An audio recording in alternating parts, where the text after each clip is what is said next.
Coming in as a 17-year-old to this country, actually not even knowing the language very well, I felt that I was coming to an exceptional country. Actually, a country where if you want to wake up earlier and work harder, you can always beat your competition, and that's really what the American dream is. And that's probably the essence of leadership. Taking control of your destiny by trying to be better. And so, as I do my talk this morning, I'd like to share with you some of the things that I've done in my professional life that had taken that leadership role into areas where I think have made a difference.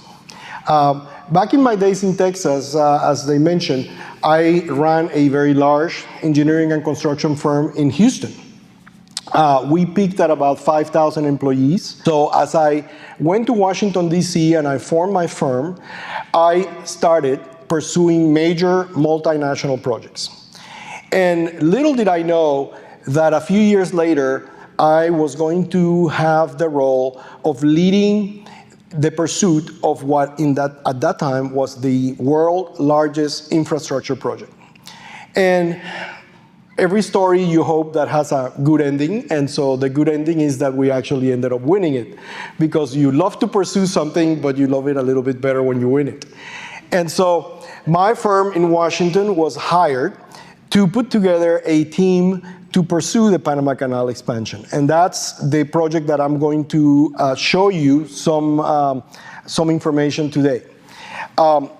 Shown in here is the rendering of what the project is. And I'll give you a little bit of information of the project itself. My first role was to put together a world-class team so that we could go out and win it.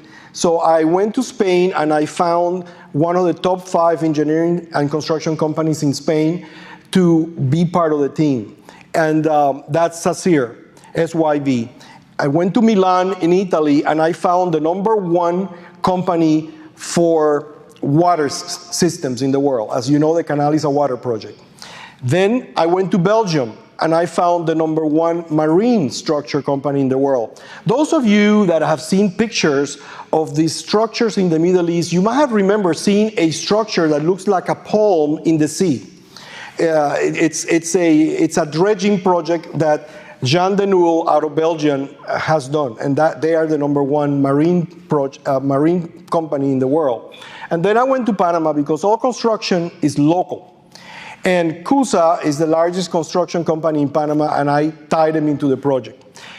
Then, knowing the canal real well, I went into Denver and found the #1 water designer in the world, in Montgomery Harsa Watson. And put together a team in Italy to design the gates, Cimolai in Venice. Venice is probably one of the places that knows flooding the best, okay? Because they deal with it all the time. And then in South Korea for the valves. So we put together a world-class team because we felt that this was a world-class project that we needed to have a world-class team for. So what is the project? Well, in the project, we're putting together a second set of locks to augment the existing locks of the canal, okay?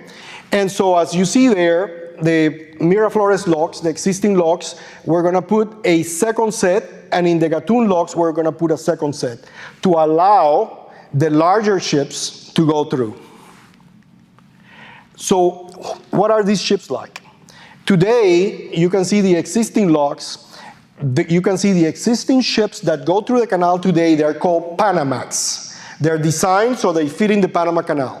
And when you buy a car, or you buy your cell phone that are coming from Korea or from Japan or from Asia, most of that merchandise comes through Panama to the East Coast and the Gulf Coast in Texas from Asia through the Panama Canal. And it saves a lot of time that they won't have to be going around South America. It saves millions of dollars, you know, in that short passage. So down here, you see the new locks.